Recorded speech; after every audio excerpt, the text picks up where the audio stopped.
So I trained in project finance at Allen & Overy before moving into a commercial role as an investment director at an infrastructure fund where I worked on their first renewables deals. I then went freelance for a while, working across the project lifecycle and having my first taste of development finance. I was born in Nigeria and I've always had a keen interest in emerging markets and a soft spot for Africa in particular.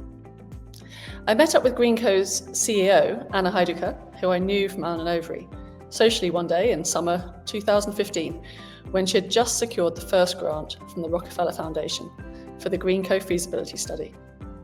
And the rest, as they say, is history.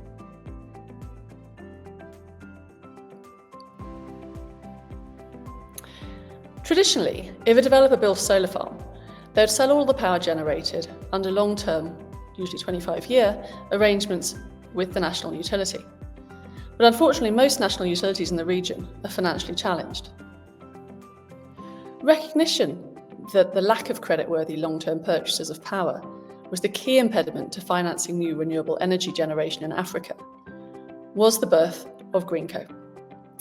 Development finance efforts were focused on supporting individual bilateral projects and not fully reflecting the context of the huge power demands in the region, the fungibility of electrons, and an interconnected regional grid. We therefore proposed that it would be more efficient for development finance funds to be deployed to capitalise a creditworthy intermediary who could support project finance at project level and shift the burden away from utilities and sovereigns. Many of these countries in which we work are at or approaching their IMF debt sustainability caps.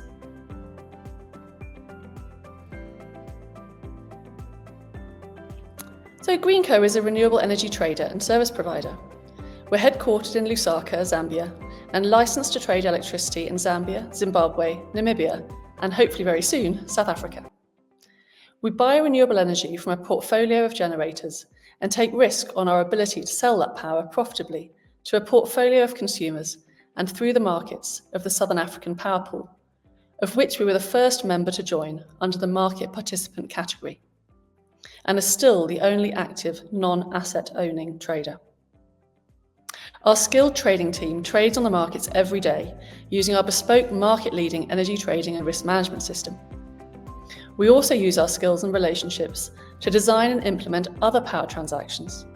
For example, we're currently importing power into Zambia for First Quantum Minerals to help address the dire shortage of power in Zambia due to the lowest water levels in Lake Kariba hydro reservoir for 20 years. The regional approach is key to the GreenCo model, enabling us to efficiently draw on different renewable energy sources across the region and mitigating the potential political risk of having all electrical eggs in one sovereign basket. Our primary goal is to facilitate investment in new renewable energy generation to alleviate energy poverty and drive economic growth while minimising the financial impact on the states.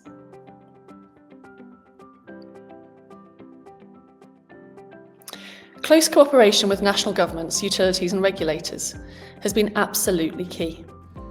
The energy sectors are evolving rapidly, and while there's a recognition that public funds are insufficient to meet the huge financing needs, regulatory changes need to be done in a context-sensitive way that strikes the right balance between public and private interests and achieves appropriate risk allocation. We've always taken a top-down and bottom-up approach, and that has enabled us to ride through political changes by ensuring that the technocrats are on board and understand the benefits and are able to brief the incoming new ministers. We've also had to be very flexible and creative. Most of what we do is first of a kind. The broader energy sector is evolving, generally in line with what we've been advocating, which is quite gratifying to see. We've worked very closely with the regulators in our countries of operation to agree appropriate licence conditions for non-asset owning traders that can act as a template for the next wave of traders. Third-party grid access arrangements are also key and new for the region. Open dialogue with the utilities to achieve appropriate risk allocation and ensure that those utilities are paid fairly for the services they provide is essential. We all need the utilities to be long-term sustainable. their revenue streams are shifting from the whole vertical supply chain that they've traditionally controlled towards monetizing the network and the operation of the system, which are naturally monopolistic.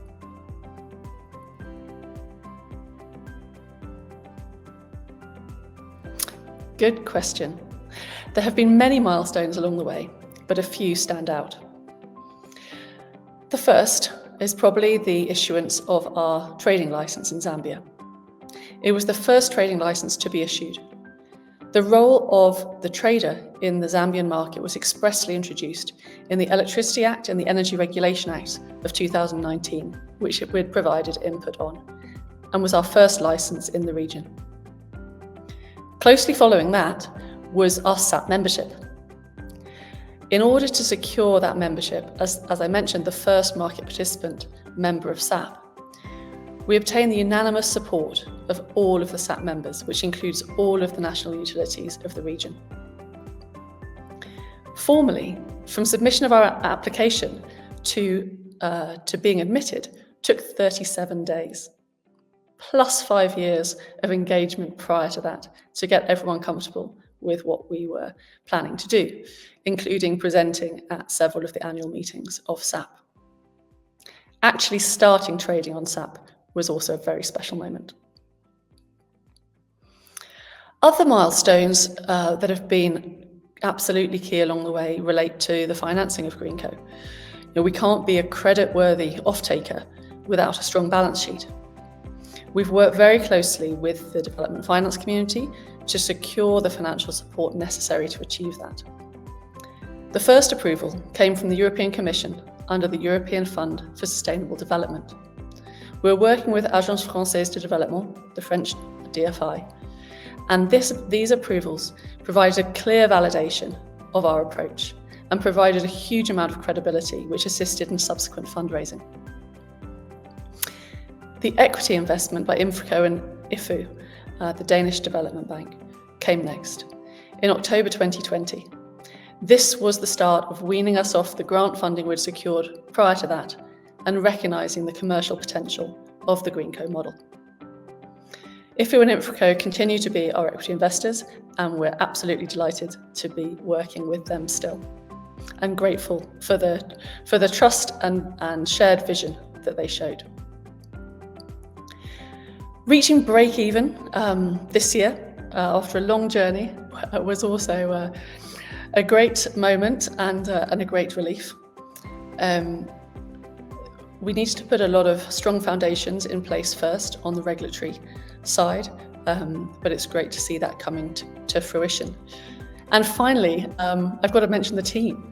We're incredibly proud of the team that we've built, mainly based in our headquarters in Lusaka, and it's growing continually in size and depth. So a really fantastic group of smart, dynamic individuals, and a delight to work with on a daily basis.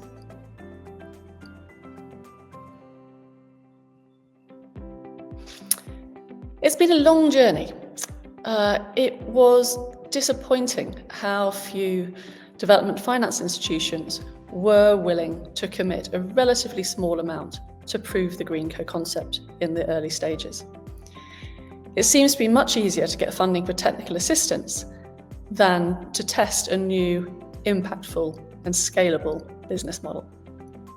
But we persevered, and IFU and Infraco shared our vision, and here we are today. We're also about to launch a capital raise and are in parallel putting in place debt and guarantee facilities to leverage the equity and enable us to support more new projects. It's also been a challenge to deal with the timescales. Everything takes longer than planned, which also impacts on cost. Time equals money.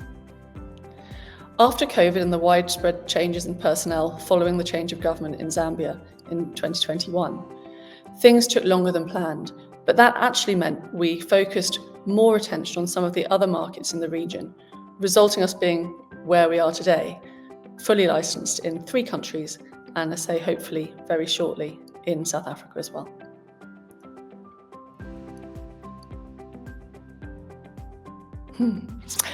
Well, Passion, patience, and perseverance, I'd say, have been essential requirements for the GreenCo journey.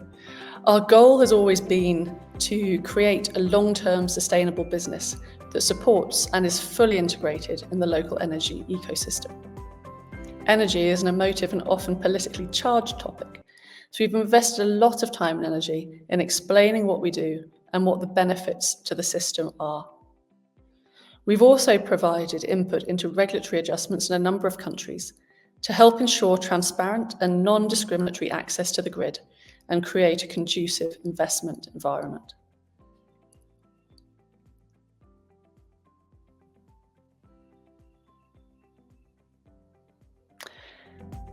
There is so much potential in the green economy, but in the words of President Andesina, the potential is undeniable, but nobody eats potential.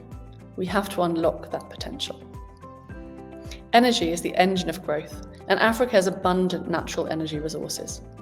It is also home to the majority of the metals and critical minerals needed for the global energy transition, and a young and growing labour force. This is a winning formula if harnessed in an equitable and sustainable way. We see policies and laws being enacted to ensure that first-stage processing of minerals takes place in country, resulting in value creation locally and reducing the carbon footprint of exporting such enormous volumes of raw materials. Huge investment is needed in these supply chains, and that creates a lot of opportunity to create local industry and jobs. We see an increasing recognition of the need to work together.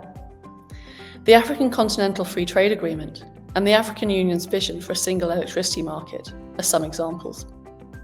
Looking at the regions, and I'm clearly more familiar with the energy sector than many other sectors, alongside the continuing development of the Southern African power pool, including the planned introduction of financial and ancillary services markets, we see the West African power pool about to commence trading on their day-ahead market, and the East African power pool has also recently announced an intention to begin power auctions before the end of this year.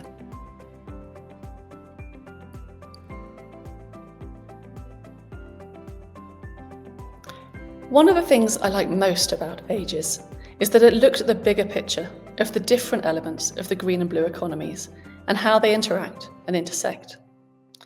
We can sometimes get lost in our own little bubble, but there are important lessons to be learned from the other sectors of the green economy. Aegis provides a forum for these to be shared. The format of Aegis is also designed to facilitate active debate and exchanges of information and ideas, not just panels of experts speaking at the audience. I also really like the platform given to the youth and entrepreneurs to pitch their projects and ideas. GreenCo is proud to be a women-led business with a solid representation of women in all levels of the team. There are also a number of very impressive and prominent women within the stakeholders we work with. While I also enjoy working with men and appreciate their more characteristic directness, which I share, having a diverse workforce and recognising the value of different working styles and approaches to problem solving is essential and generally drives the best outcomes. Really, just to encourage people to attend Aegis. It promises to be a stimulating event, and I look forward to meeting many new and interesting people there as we try to find the best ways to work together to achieve our common goals and ensure that Africa's green economy flourishes.